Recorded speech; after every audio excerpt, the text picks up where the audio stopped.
여행을 좋아하는 분이 있었습니다. 그런데 최근에는 꼼짝도 안 합니다. 웬일이냐 물었더니 요즘같이 불안한 세상에 어디를 가겠느냐라고 합니다. 비행기를 타면 테러 공포가 있고, 배를 타면 세월호 공포가 있고, 전철을 타면 충돌하는 공포가 있고, 자동차는 더 말할 것도 없고, 길거리 함부로 나다니다가 밑이 꺼지는 수도 있다고 불안해서 못 다니겠다, 그런 얘기를 합니다. 사실 그렇죠.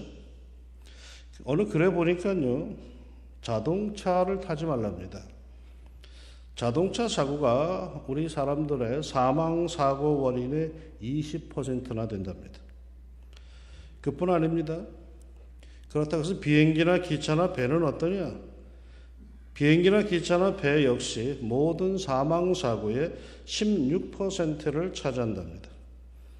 또 길거리에 나서지 말랍니다. 모든 사고의 15%가 길거리에서 일어난답니다. 그러면 어디에만 있으면 될까요? 집에만 있으면 되겠죠? 천만의 말씀. 집도 안 된답니다. 모든 사망사고의 17%가 집에 있는 중에 발생한답니다. 자, 그러면 도대체 우리는 어디에 있어야 안전할까요? 인생에서 안전한 장소는 아무 데도 없습니다. 위험 부담이 없는 일은 우리에게는 아무것도 없습니다. 우리는 이 세상에 태어남과 동시에 우리는 끊임없는 위험과 위협 속에 그렇게 살아가고 사실은 있습니다. 우리가 의식하지 못하고 있을 뿐이지 다윗이 고백한 것처럼 죽음과 나 사이에는 그저 한 걸음, 종이 한 장 사이에 불과하다라고 이렇게 고백을 합니다. 그러나 사랑하는 여러분, 어느 곳에 있든지 무엇을 하든지 주 안에 거하십시오. 그곳에서 목자 되신 우리 여호와 하나님께서 여러분을 품으시고 평안함을 주실 줄로 믿습니다. 오늘 읽은 요한복음 5장은 베데스다 목가에서 고침받은 38년 된 병자로 야기된 이야기입니다. 말이 38년이지 그 오랜 세월 동안 고침받지 못하고 버려진 한 사람, 그가 예수님의 눈에 띄었고 예수님께서는 그를 깨끗이 고쳐주셨습니다. 그런데 이 사람 얼마나 좋은지 일어나서 덩실덩실 춤을 추기에 바빴지 정작 자기를 고쳐준 분이 누구인지 확인도 인사도 하지를 않았습니다. 그러다가 정신을 차리고 자기가 그동안 누워있던 자리를 들고 가려고 하자 유대인들이 시비를 겁니다. 유대인들이 병 나은 사람에게 이르되 안식일인데 네가 자리를 들고 가는 것이 옳지 아니하니라. 앞불사 그날은 안식일이었습니다. 유대인의 절대적인 법에 안식일에는 일하면 안 되었습니다. 그러면 그 38년 동안 앓던 사람이 병 나음을 얻고 나서 무슨 일을 이 사람이 도대체 한 겁니까? 자기가 그동안 자기가 아파서 누워있던 꼼짝 못하던 그 자리를 들고 간 것밖에는 없습니다. 그런데 유대의 그 엄격한 율법에 의하면 그것은 곧 짐을 옮기는 노동을 한 것이었습니다. 그래서 사람들이 시비를 걸었던 겁니다. 저는 늘 이 복음서에서 이렇게 예수님과 종교인들이 부딪힐 때 안목의 차이에 대해서 놀랍기도 하고 안심이 되기도 할 뿐만 아니라 부끄럽기도 합니다. 38년 된 병자입니다. 38년 동안 고통받았다는 말이죠. 그런데 그가 고침받았습니다. 얼마나 신나는 일입니까? 얼마나 축복할 만한 일입니까? 정말이지 모두들 덩실덩실 춤이라도 추어야 할 일입니다. 그런데 주위의 사람들, 경건한 종교인이라고 하는 유대인들은 뭐에 주목을 합니까? 38년 된 병자가 고침받았다는 사실보다도 그가 자기의 침상을 들고 가는 노동을 했다라고 하는 교리 위반에 주목을 합니다. 그리고는 그에게 시비를 겁니다. 사랑하는 여러분, 저는 여러분에게 이런 주문을 하고 싶습니다. 아무리 경건해도요, 여러분은 종교인이 되지는 마십시오. 그리스도인이 되십시오. 경건성의 완벽한 종교인이 되기보다는 좀 문제가 있고 위태위태하더라도 이해와 사랑이 풍성한 그리스도인이 되시기를 축원합니다. 나는 언제나 율법 준수에 의해서 존경받는 완벽한 종교인 율법주의자가 되기보다는 그들이 보기에는 설령 문제가 많다고 보여도 예수님의 긍휼과 이해심과 자비를 풍성히 얻는 그리스도인이 되겠습니다. 사람들이 규칙을 지켰느냐 안 지켰느냐 하는 그런 율법주의에 주목하기보다는 그 사람의 아픔과 고침받음에 주목하고 기쁨과 아픔을 함께 나누는 그리스도인이 되겠습니다. 그게 예수 믿는 것 아니겠습니까? 성경에 보면 예수님 시대에는 늘 두 부류의 사람이 있습니다. 교리에 주목하는 율법주의자와 그가 받은 은총에 주목하는 은혜주의자가 있습니다. 예수님은 율법을 무시하지 않으셨습니다. 그러나 이 율법과 은혜가 부딪힐 때에는 언제나 은혜를 택하셨습니다. 은혜로 사람을 대해 주셨습니다. 이 은혜가 여러분에게도 충만하기를 소망합니다. 그런데 이렇게 은혜를 쫓은 결과 그 대가가 뭔지 아십니까? 사람들이 존경심 아닙니다. 그것도 물론 있겠죠. 그러나 현실적으로는요, 위협입니다. 박해입니다. 그 사람이 유대인들에게 가서 자기를 고친 이는 예수라 하니라. 그러므로 안식일에 이러한 일을 행하신다 하여 유대인들이 예수를 박해하게 된지라. 실로 예수님께 위기가 닥쳐왔습니다. 그 고집센 유대인들이 예수님을 박해하기 시작했으니 예수님의 앞길은 뻔한 겁니다. 고난의 연속이요 위기의 연속입니다. 유대인들이 얼마나 집요한지 아십니까? 예수님께서 마태복음 23장에서 유대인들을 책망하시는데 이러한 말씀이 있습니다. 화 있을진저 외식하는 서기관들과 바리새인들이여, 너희는 교인 한 사람을 얻기 위하여 바다와 육지를 두루 다니다가 생기면 너희보다 배나 더 지옥 자식이 되게 하는도다. 무슨 소리입니까? 이들이 얼마나 집요한지 교인 하나를 얻으려고 바다와 육지를 두루두루 다닌답니다. 이토록 집요한 유대인들이 예수님을 박해하기로 했으니까 그 현실은 얼마나 심했겠습니까? 정말이지 예수님께 위기가 닥쳤습니다. 전에는 그런대로 잘 지내셨는데 이제는 가는 곳마다 유대인의 살기가 느껴집니다. 이런 위기감 속에 예수님은 어떻게 하셨을까요? 움츠렸을까요? 예수님은 태연하게 그냥 계속 할 일을 하십니다. 위협과 위험이 깔려있는 길에서 눈 하나 깜짝하지 않으시고 계속 할 일을 하시고 갈 길을 가십니다. 무슨 배짱으로요? 이유가 하나 있습니다. 이렇게 말씀하십니다. 예수께서 그들에게 이르시되 내 아버지께서 이제까지 일하시니 나도 일한다 하시네. 아버지 하나님께서 이제까지 일하시니 나도 일한다라고 태연하게 말씀하십니다. 그러니까 그 위기 속에서 예수님께서 우리에게 일러주시는 것 분명한 것 하나가 있습니다. 하나님께서 여전히 일하고 계시다는 사실입니다. 우리는 세상을 창조하신 하나님은 이제 구경만 하고 계실 줄 알았는데, 심판의 때를 기다리며 그냥 계시는 줄 알았는데, 할렐루야 찬송만 받고 계시는 줄 알았는데 아니에요. 하나님 아버지는 여전히 지금도 일하고 계신다고 예수님이 가르쳐 주십니다. 이 사실을 아는 예수님, 위험하다고 일 안 할 수가 없다라고 하시는 겁니다. 아버지가 일하시는데요, 아들이 어찌 일 안 할 수 있겠느냐라는 그 얘기입니다. 그러면 말이죠, 대체 하나님은 무슨 일을 하고 계시는 걸까요? 많은 일이 있을 겁니다. 그 중에 아주 분명하게 우리가 솔깃해 들을 것이 있습니다. 성경이 분명히 증언하는 바입니다. 이사야 43장에 보니까 네가 물 가운데로 지날 때에 내가 함께할 것이라. 강을 건널 때에 물이 너를 침몰하지 못할 것이며 네가 불 가운데로 지날 때에 타지도 아니할 것이요 불꽃이 너를 사르지도 못하리니 대저 나는 여호와 네 하나님이여 이스라엘의 거룩하니여 네 구원자임이라. 물 가운데로 지난다는 의미가 뭔지 아십니까? 이스라엘은 애굽에서 나와 홍해를 건널 때 홍해 한 가운데를 지나가게 됩니다. 십계라고 하는 영화에서 보셨겠지만은 바다가 쫙 갈라지면서 양쪽으로 거대한 물벽이 생기고 한 가운데 길이 나서 거기를 지나갑니다. 전에는 이 장면에 대한 설교를 할 때마다 얼마나 신났는지 모릅니다.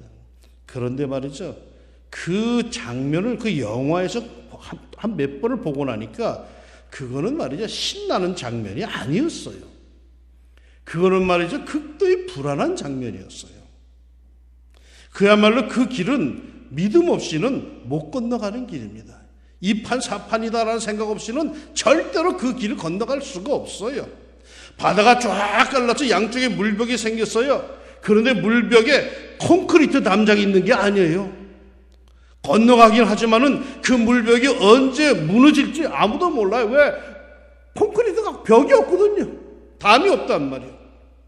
거저 허둥지둥 빠져나갈 수밖에 없는 상황이에요. 출애굽기에 의하면 이 홍해길이 얼마나 무서웠으면 이스라엘 수백만 명이 하룻밤 사이에 통과를 합니다. 많은 가구와 가축들을 거느리고 수백만 명이 하룻밤 사이에 거기를 통과한다는 것은 이건 매우 놀라운 일입니다. 이는 그들이 그 물속을 통과할 때 지체하지 않았음을 말해줍니다. 거길 지나가면서 신기해가지고 이거 만지고 저거 만지고 우와 우리 하나님 대단하신 분이야 이렇게 노래하며 간 게 아니라는 거예요. 앞뒤 보지 않고 그냥 막 냅다 달려갔다는 거. 왜? 무서워 죽겠어. 얼마나 두려웠겠어요. 언제 저것이 무너질지, 그래서 나를 수상시킬지 모른다는 생각에 하나님을 찬양할 생각조차 없어. 여유가 없어. 그러게 그 물과 한가운데를 지날 때의 의미라는 건 불안의 한가운데를 의미하는 거예요.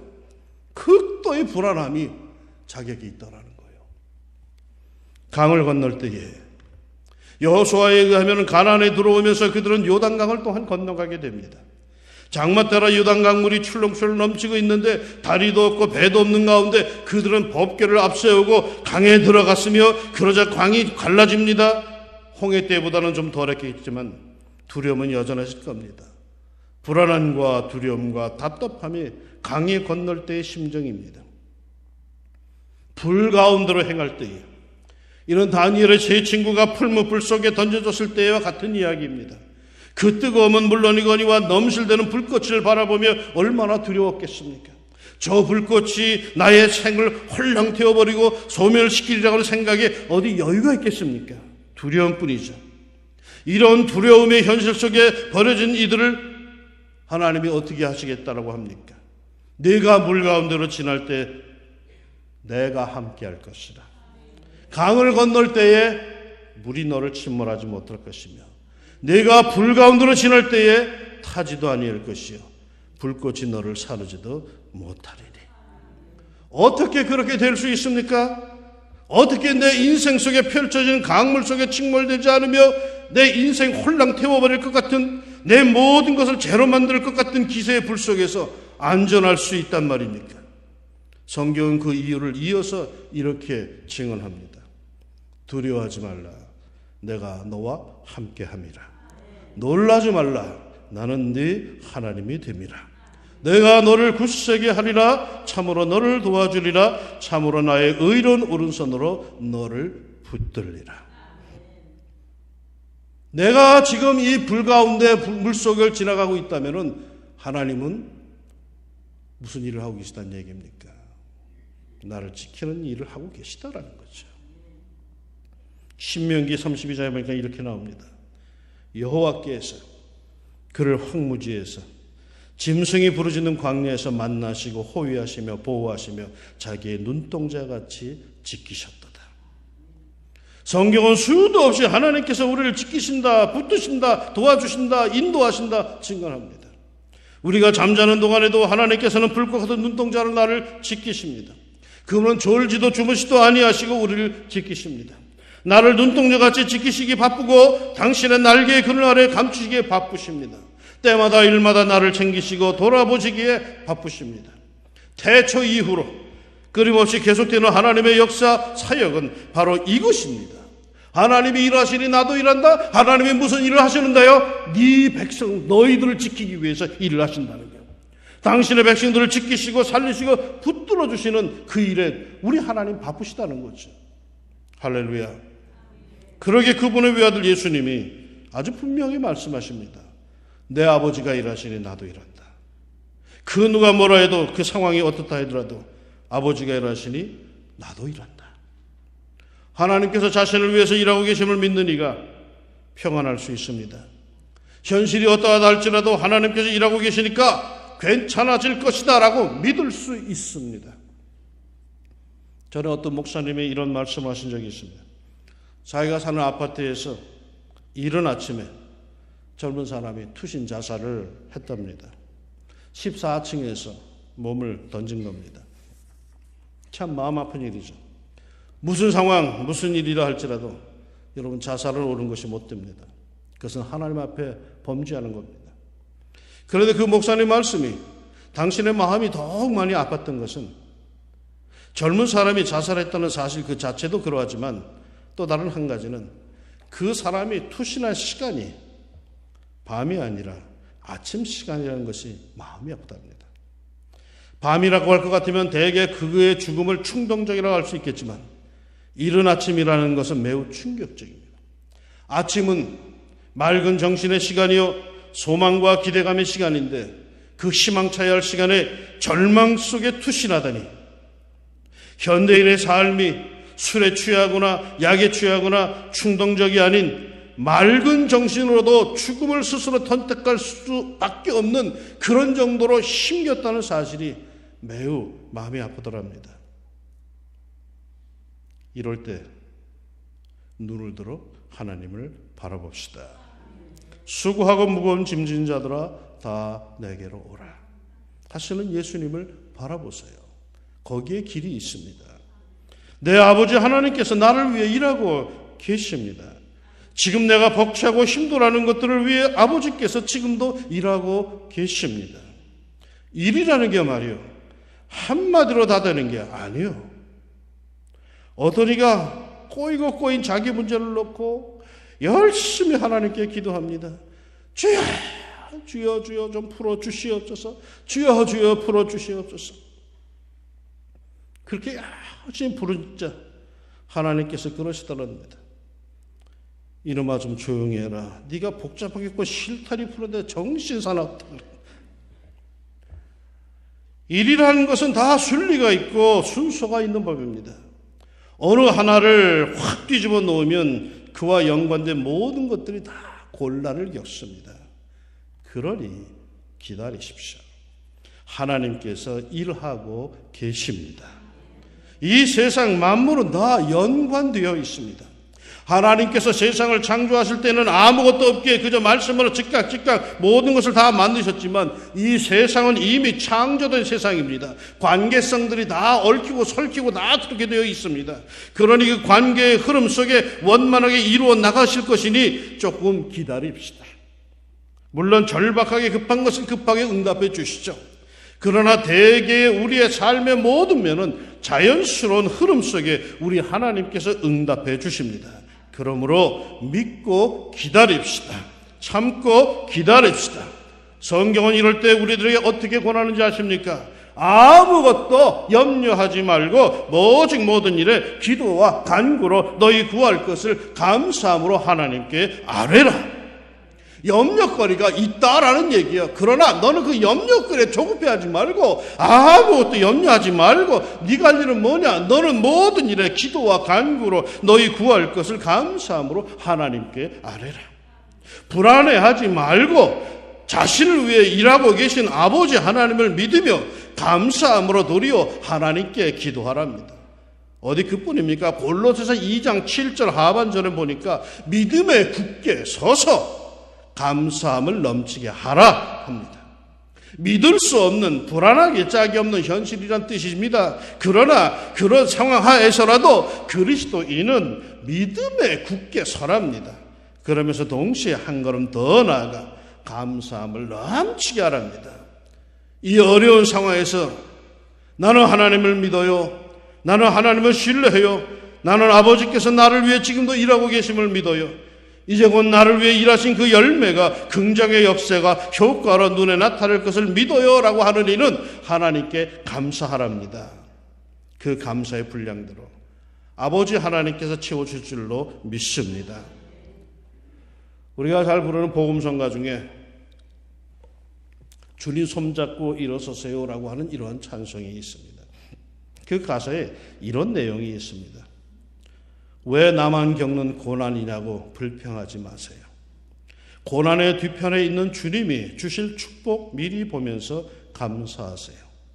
너무 견디기 힘든 지금 이 순간에도 주님이 일하고 계시잖아요. 너무 힘든 지금 이 순간에도 주님이 일하고 계시잖아요. 내 아버지가 나를 위해 일하고 계십니다. 내 아버지 하나님이 여전히 일하고 계신데 왜 그걸 못 믿는다는 듯이 계속 불안해하는가? 경제가 어렵습니다. 사실입니다. 살기가 힘듭니다. 사실입니다. 사회가 불안합니다. 사실입니다. 몸이 아픕니다. 사실입니다. 어떻게 될지 모릅니다. 사실입니다. 자식이 속을 썩입니다. 사실입니다. 그러나 그럼에도 내가 웃을 수 있는 것은, 그럼에도 내가 감사할 수 있는 것은 내 아버지 하나님께서 지금도 나를 위해 일하고 계시기에, 여전히 하나님께서 일하고 계시기에 그 역사의 열매가, 결과가 내게 무한한 선으로 곧 찾아올 것이기에 나는 차라리 훗날에 하나님 아버지께 부끄럽지 않기 위해 무한한 감사를 드립니다. 감사가 가득한 찬송을 올립니다. 여러분, 한 해를 감사하는 추수감사 주일이 다가왔습니다. 감사를 표현할 수 있는 기회가 주어졌을 때 큰 믿음과 큰 감사함으로 우리 아버지 하나님을 기쁘시게 해드리고 그 믿음의 분량대로 축복받는 하나님의 자녀들이 되시기를 축원합니다. 하나님, 여전히 일하고 계심을 믿습니다. 특별히 당신의 백성을 지키시기 위해서, 이끄시기 위해서 여전히 일하고 계심을 믿습니다. 나는 발등에 떨어진 불만 보기에 이 불 때문에 고통스러워, 이 불 때문에 불평하고, 이 불 때문에 힘들어하지만, 그러나 주님은 이 불 뒤에 나를 위해 예배해 놓으신, 계획해 놓으신 그 일들, 모든 것이 합력하여 선을 이룰 그 역사를 우리 주님께서는 준비하시고 예비하시고 이끌고 계심을 믿습니다. 그러기에 성경이 염려거리가 있느냐? 너 염려하지 말아라. 다만 너는 도리어 하나님께 모든 기도와 간구를 감사함으로 하라. 믿음에 굳게 서서 감사함이 넘치게 하라. 우리에게 권해주시니 주님, 말씀에 순종하여 이 힘들고 어려운 시간이지만 그래도 믿음을 굳게 세우고 감사함을 넘칠 수 있는, 우리의 입술에 하나님을 노래하고 우리의 마음에 풍성한 감사함이 있고 우리의 손에 주님을 향한 그 감사가 가득한 감사의 축복의 계절을 맞이할 수 있는 저희 모두가 다 되게 하여 주시사, 이제 긍정의 역사가, 긍정의 열매를 풍성히 맺히는 하나님의 축복이 우리의 삶에 임하게 하옵소서. 예수님의 이름으로 기도합니다. 아멘.